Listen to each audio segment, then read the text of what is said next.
আসসালামু আলাইকুম। Recording in progress. অলি স্যারের লাইভ ক্লাসে সবাইকে স্বাগত। আজ আমরা ক্যাপিটাল স্ট্রাকচার অথবা কস্ট অফ ক্যাপিটাল নাম, এটা এই অধ্যায়ের নাম। এই অধ্যায়টা ফার্স্ট ইয়ার থেকে মাস্টার্স পর্যন্ত বিভিন্ন বইতে আছে, যেই বইতে আছে সেই বই থেকে 10 নম্বর কমন পড়ে এখান থেকে। যেহেতু রোজার মাস, ব্যাচ হলো 20টা, সবগুলো তো রাতের সময় দেওয়া সম্ভব হচ্ছে না। এই জন্য যেহেতু এই চ্যাপ্টারটা আপনার সবারই কমন আছে, এই জন্য ফার্স্ট ইয়ার থেকে মাস্টার্স পর্যন্ত সবারই কমন আছে, তাই এই চ্যাপ্টারটা নিছি যাতে অনেকগুলা বইয়ের স্টুডেন্ট একসাথে পড়ে ফেলতে পারে। সবারই একই সিলেবাস, এবং আপনারা দেখবেন আমি যে অঙ্কগুলো করাবো এগুলো করার পর বইয়ের সবগুলো আপনারা এমনিতেই পাবেন।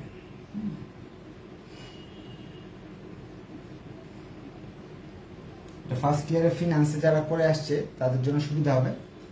তারপর financial management, investment management, portfolio management, তারপর কর্পোরেট ট্যাক্স প্ল্যানিং, অনেকগুলো সাবজেক্ট। তারপরে হলো ফাইনাল ইয়ারের অ্যাকাউন্টিং থিওরি, এই সবগুলো বইতে এই চ্যাপ্টারটা আছে, এবং সব যেখানেই আছে 10 নম্বর 100% আসে। আমরা এই চ্যাপ্টারের কয়েকটা আর কি বিশেষজ্ঞদের মতামতের ভিত্তিতে কিছু অঙ্ক আছে, যেমন এনআই অ্যাপ্রোচ, হ্যাঁ, এই অ্যাপ্রোচগুলো আমরা শিখব এবং সহজভাবে শিখব। সূত্রের একটা শিট আছে, এটা আমি দিয়ে দিব আগামী ক্লাসে। একটা ক্লাসের মাঝখানে বেসিকগুলো শিখিয়ে দিছি। প্রবলেম 1, যাদের কাছে লেকচার শিট আছে ওকে, লেকচার শিট না থাকলেও ক্লাস করতে পারবেন, আমি এখানে লিখে দিব প্রশ্নটা। এবং এই অঙ্কগুলো বিভিন্নভাবে করা যায়, আমি 2টা নিয়মই দেখাবো, সহজ, আপনাদের কাছে যেটা লাগে এটাই করবেন। লিপটন ট্রেডিং কোম্পানি, আসলে কস্ট অফ ক্যাপিটাল স্ট্রাকচার বিষয়টা একটু বুঝিয়ে দিই। যে আপনি যে মূলধনটা নিয়ে আসতেছেন, ধরেন আপনার কাছে বেসিক আলোচনা করলে পরে সমস্যা হয়ে যায়, আলোচনা না করলে আর কি, না বুঝলে পরে প্রশ্ন হুবহু কমন আসে, তারপর আমরা দিতে পারি না, বেসিকটা জানা যায় দেখে। ধরেন আপনার কাছে 10 লক্ষ টাকা আছে, এই 10 লক্ষ টাকা আপনি আপনার একটা দোকানে দিলেন, দোকান ইনভেস্ট করবেন, বা একটা কোম্পানিতে বা আপনার ব্যবসাতে আপনি ইনভেস্ট করছেন। এখান থেকে আপনি ধরলেন 15% প্রফিট আসলো বছর শেষে, অর্থাৎ 15,000 টাকা আসলো। আপনার কি 15,000 টাকায় প্রফিট? যদি এটা কেউ বলে যে 15,000 টাকা প্রফিট, তাহলে তার ভুল আছে, কারণ তার এই টাকাটা অন্য জায়গায় ইনভেস্ট করলে। আসসালামু আলাইকুম, ক্লাসে আছি, আপনি মেসেঞ্জারে যোগাযোগ করেন অথবা পরে ফোন দেন, 11টা পরে ক্লাস করাচ্ছি। ওয়ালাইকুম সালাম। যদি আপনি মনে করেন 15,000 টাকা আপনার লাভ হয়ে গেছে, আসলে ভুল। কারণ হলো এই 10 লক্ষ টাকা যদি আপনি ব্যাংকে রাখতেন, তাহলে না একটা সুদ আসতো, বা আপনি অন্য বিজনেসে গেলে কিছু না কিছু প্রফিট আসতো। এইগুলা নিয়ে গবেষণা করব যে আসলে নিট মুনাফা কত আসলো, সরকারকে ট্যাক্স দিলে কি হয় না হয়, এই বিষয়গুলো নিয়ে আলোচনা করব। অঙ্কে যাই তাহলে আরো ভালো করে বুঝতে পারবো। Lipton trading company earnings before interest and tax EBIT 4 lakh. তারা বলতেছে লিপটন নামে একটা কোম্পানি আছে, তাদের ইবিআইটি অর্থ হলো সুদ দেওয়ার আগে এবং ট্যাক্স দেওয়ার আগে বাকি সব খরচ বাদ দেওয়ার পরে আপনার নিট মুনাফা আছে 4 লক্ষ টাকা।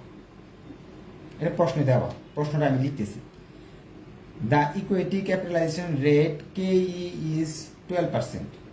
কেই অর্থাৎ মূলধনের সুদ 12%। হ্যাঁ, ক্যাপিটালাইজেশন রেট কেই 12%। 16% interest on a bond involving A total interest 1,60,000। বলতেছে ঋণের সুদ, আপনি ঋণ নিয়েছেন এক জায়গা থেকে, কয় টাকা আনছেন এটা বলে নাই, ঋণের সুদ দিতে হবে আপনাকে। ঋণের সুদকে কেডি দ্বারা প্রকাশ করা হয়, চিহ্নগুলো মনে রাখতে হবে আপনাকে। কেডি 16%। সুদের পরিমাণ, সুদ কত আনছেন এটা আমরা বলে নাই আমাদের, শুধু সুদের পরিমাণ বলে দিছে 1,60,000 টাকা দিচ্ছেন। ব্যাংক থেকে আপনি ঋণ নিয়েছেন বা যেভাবে ঋণ নিয়ে আসছেন, হয়তো 16 লাখ টাকা বা 10 লাখ টাকা, ওই 10 লাখ টাকার 16% সুদ দিয়ে সুদের পরিমাণ এবং সুদের হারটা দেওয়া আছে। The number of share of the company 10,000, শেয়ারের সংখ্যা 10,000, মালিক আছে 10,000। এটা বেশি জরুরি না, এই তথ্যগুলো সবসময় অঙ্কে দেওয়া থাকবে, এই 4টা তথ্য সবসময় অঙ্কে দেওয়া থাকবে, না থাকলে এই 4টা বের করে নিতে হবে আমাকে। প্রথম প্রশ্ন বলতেছে নাম total market value of share, এই কোম্পানির শেয়ারের দাম কত টাকা আছে টোটাল, এটা বের করতে বলছে। এটা দুইভাবে করা যায়, একটা ছক দিয়ে করা যায় আর একটা সূত্র দিয়ে করা যায়। আমরা দুইটাই শিখবো, আপনার কাছে যেটা ভালো লাগে সেটা আপনি ব্যবহার করবেন। ছক দিয়ে করলে আপনারা একটা ছক করে নেবেন, এরকম টাকার ঘর একটা, ডিটেলসের ঘর একটা।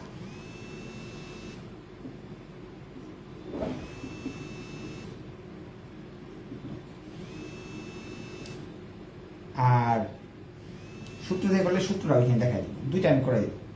প্রথমে প্রশ্ন দেওয়া আছে ইবিআইটি, মুনাফা আছে আপনার ইবিআইটি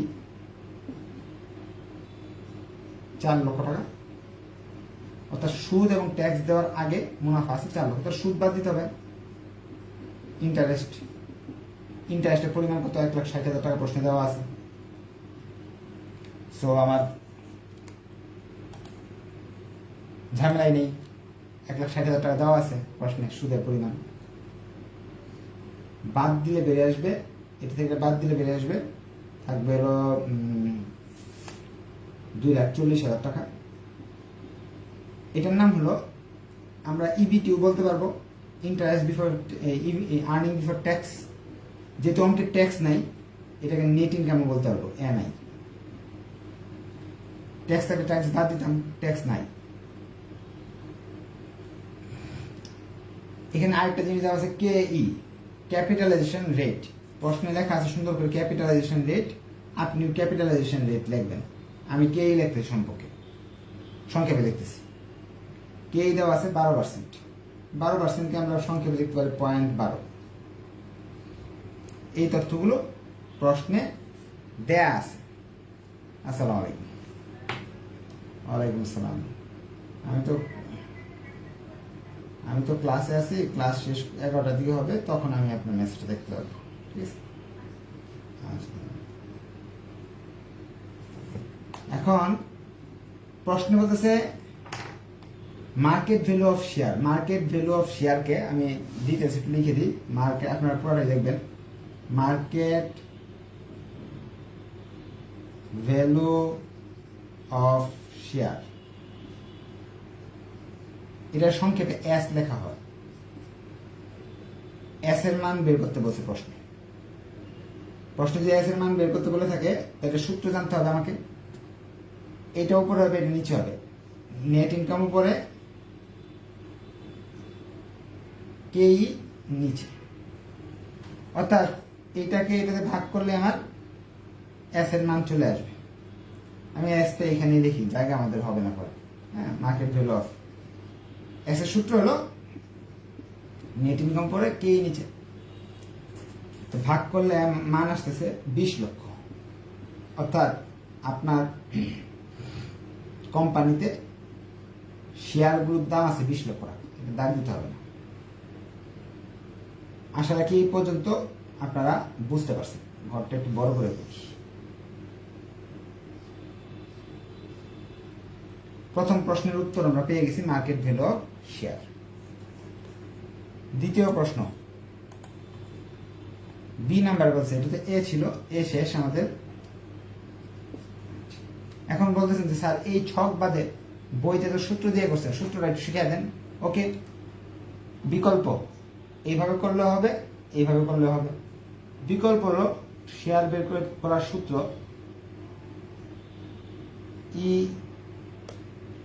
সূত্র কি, নেট ইনকাম বাই কেই। কেই মান তো 0.12, নেট ইনকামের মান তো দেওয়া নাই। নেট ইনকাম কেমনে বের করছি আমরা, ইবিআইটি থেকে ইন্টারেস্ট বাদ দিছি, তাহলে এখানে লিখবো ইবিআইটি মাইনাস ইন্টারেস্ট। ইবিআইটির মান হলো 4 লক্ষ, ইন্টারেস্টের মান হলো 1,60,000, ভাগ করলাম ওই 20 লাখে আসতেছে।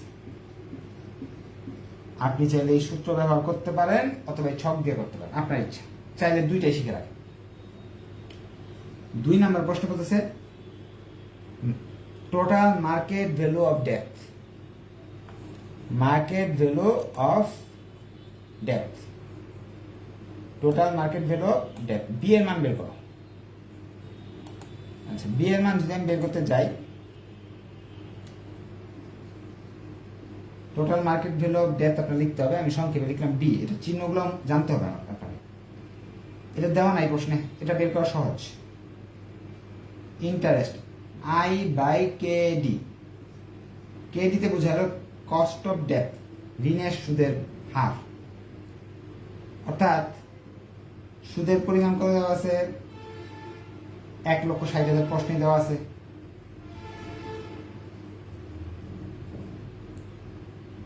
কেডির পরিমাণ 16% মানে 0.16, 16%কে 0.16 ধরতে হবে, মানে পার্সেন্ট মানে 100 দিয়ে ভাগ। এটা থেকে ভাগ করলাম 10 লক্ষ টাকা।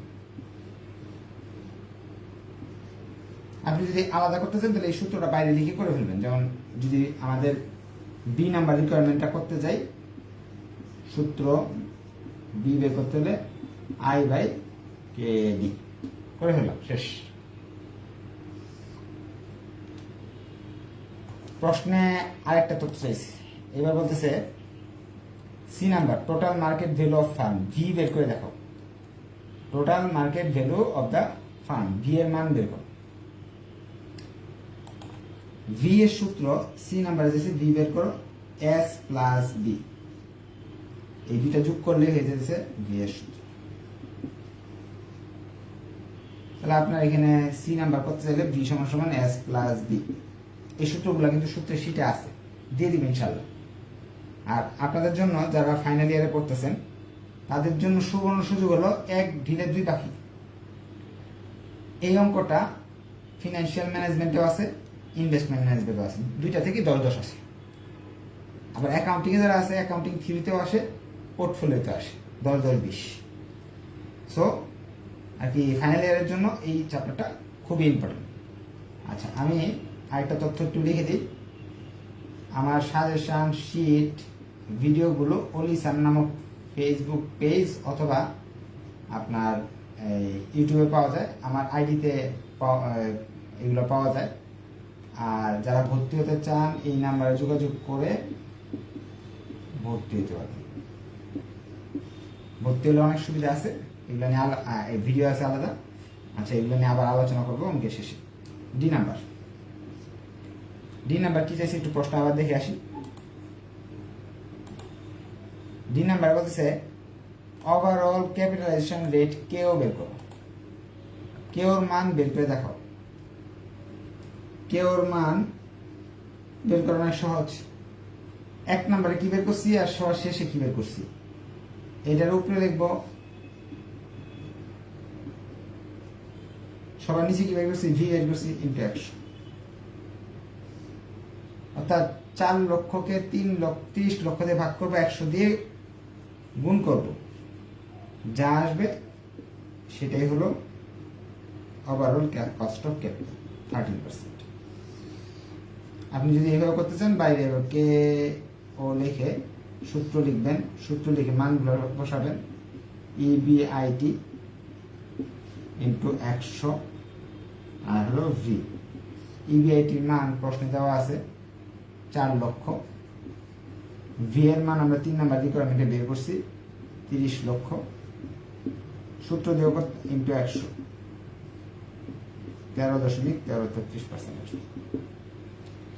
এই ফর্মেটটা আপনার মনে রাখতে হবে, এই 4টা সূত্র মনে রাখতে হবে, 4টাই মেইন জিনিস।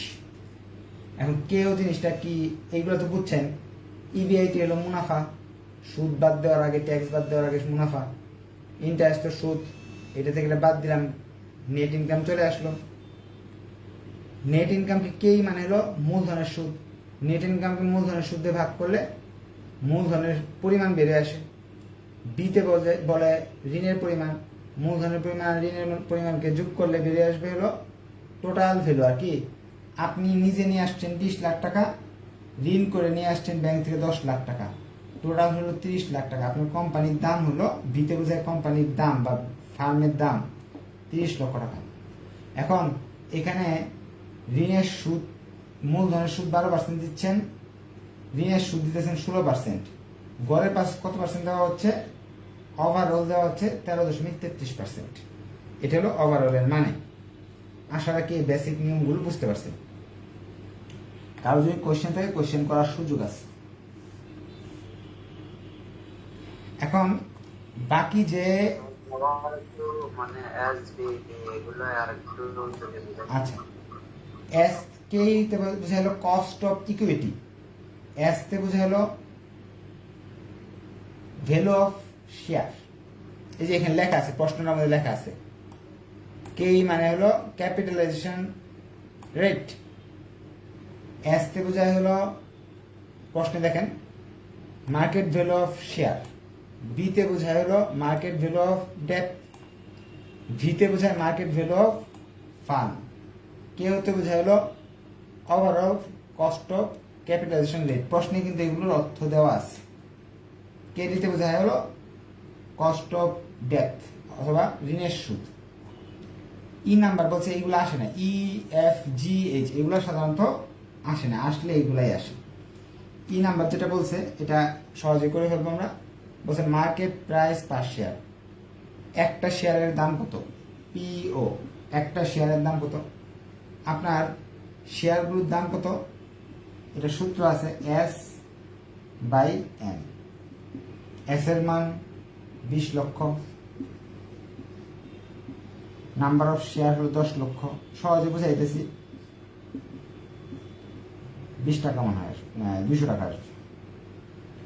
এটার অর্থ হলো একটা শেয়ারের দাম কত, সবগুলো শেয়ারের দাম আমরা জানি market value of share, share সবগুলো শেয়ারের দাম হলো 20 লাখ টাকা।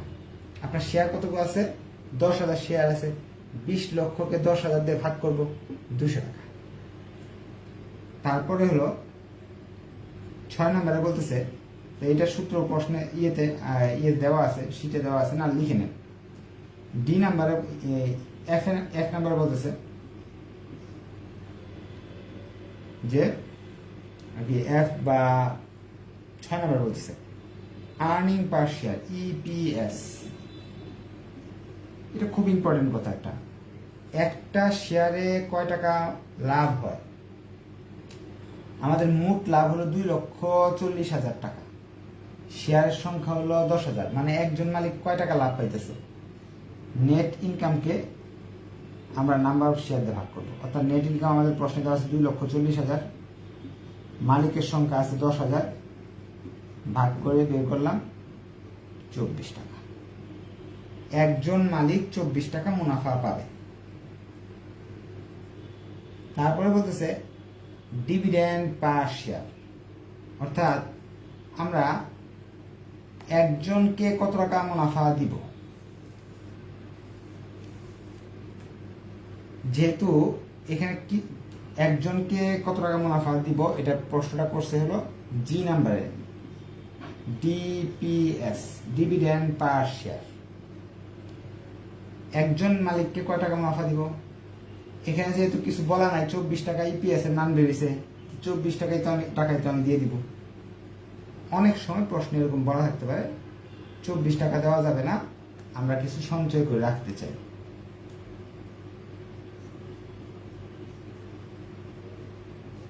এরকম বলা থাকতে পারে যে 24 টাকা দেওয়া যাবে, ইপিএস এর ডিপি রেশিও একটা বলা থাকতে পারে।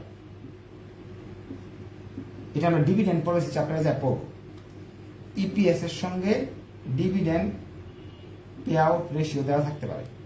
যেহেতু অঙ্কে কোনো কিছু দেওয়া নাই ডিভিডেন্ড পে আউট রেশিও, তাহলে এটা লিখবো না। ইপিএস এর যে মান যে বের করছি আমি 24 টাকা, ওইটাই লিখে দিব।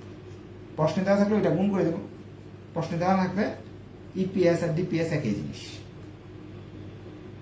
H number, percentage of financial leverage, financial leverage, এটা সূত্র বি বাই ভি ইন্টু 100। এটা অর্থটা বলে দিই, আপনার কোম্পানিতে কয় টাকা আছে এর মাঝে কত পার্সেন্ট মানুষের কাছে ধার করে আনছেন। অর্থাৎ আপনার কোম্পানিতে 30 লাখ টাকা আছে, এর মাঝে 10 লাখ টাকা আপনি ধার করে নিয়ে আসছেন। অর্থাৎ 33% মানুষের টাকা, আর আপনার হলো 66, বাকিটা আপনার নিজের টাকা। এই ছিল আমাদের অঙ্ক। এই অঙ্কের এই অংশটা একটু মনে রাখবেন, বারবার প্র্যাকটিস করবেন। এই টাইপের অঙ্ক বাসায় করবেন। হ্যাঁ, নেক্সট ক্লাসে আমরা প্রবলেম 2 এবং 3 দুইটাই করার চেষ্টা করব। বছর যে অঙ্কটা করছে দিয়েছিল কোশ্চেনে কেও দেওয়া আছে কিও দেওয়া নাই। কেউ দেওয়া আছে না, তা এইরকম প্রশ্ন হলে এটাও আমার শীটের বাইরে আসে নাই, আগে থেকে বলা আছে শীটের বাইরে কোনো অঙ্ক আসে না। যে শীটের বাইরে অঙ্ক আসতে হয় তাহলে বইয়ের বাইরে করতে হবে। 4 নাম্বার অঙ্কটা যারা করতে পারছে তারা গতবার পরীক্ষায় আনসার করতে পারছে। এটা অ্যাকাউন্টিং ডিপার্টমেন্টের কথা বলছি। আর ম্যানেজমেন্ট ডিপার্টমেন্টে এই অঙ্কটা আসছে, হুবহু এই অঙ্কটা আসছে গত বছর 2 নাম্বার অঙ্কটা আসছে। হ্যাঁ, ওই ক্ষেত্রে কিও কি বাইর করার জন্য বলতেছে আর কি। ওইটা তো এই যে এখানে দেখেন, এই বের করতে বললে কি কে বের করতে হলে কি করতে হবে, এটা 4 নাম্বার অঙ্ক যখন করাবো তখন শিখতে পারবেন। এর আগে তো আজকে তো আর শিখতে পারতেছেন না। এইখানে তো কেই বের করতে বলছে, কেও দেওয়া আছে, এটা এখনো শেখানোর সময় আসেনি। 4 নাম্বার অঙ্ক যতদিন করাবো, এই দেখেন কেও দেওয়া আছে, কে দেওয়া আছে, তার মানে এই অঙ্কটাও কমন আসছে। হ্যাঁ, ফিনান্সিয়াল ম্যানেজমেন্ট প্রশ্ন এবার একটু ভিন্ন রূপের হলেও প্রশ্ন একেবারে সহজ ছিল। আচ্ছা, ঠিক আছে, তা আজকে এই পর্যন্তই। ধন্যবাদ সবাইকে। কারো যদি কোনো কোয়েশ্চেন থাকে কোয়েশ্চেন করার সুযোগ আছে। আপনারা যদি শীটের অঙ্কগুলো করেন তাহলে শীটের বৈশিষ্ট্যটা তো জানাই আছে, তারপর আমি একটু বলে দিই। শীটের বৈশিষ্ট্য হলো যতগুলো বই আছে আপনাদের পাঠ্য, সবগুলো বইকে নিয়ে সেখান থেকে ইম্পর্টেন্ট 5 থেকে 8টা এরকম অঙ্ক সিলেক্ট করা হয়েছে, যেটার মাধ্যমে বইয়ের যে 20-25টা বা 50টা অঙ্ক আছে সবগুলো অঙ্কের নিয়ম যাতে এই 5টা-6টার ভিতরে চলে আসে এইভাবে বানায় দেওয়া হয়েছে। এইগুলা করার পর এই সবগুলো আপনি একাই করতে পারবেন। বিশ্বাস না হলে ক্লাস করেন, ক্লাস করার চেষ্টা করেন, আর দেখবেন এইগুলার ভিতরেই যা আসছে বিগত 20 বছরের প্রশ্ন দেখেন এই অঙ্কের ভিতরেই আসছে, এটার বাইরে আসেনি। এটা হলো শীতের বৈশিষ্ট্য। ধন্যবাদ সবাইকে। হ্যাঁ, আল্লাহ হাফেজ।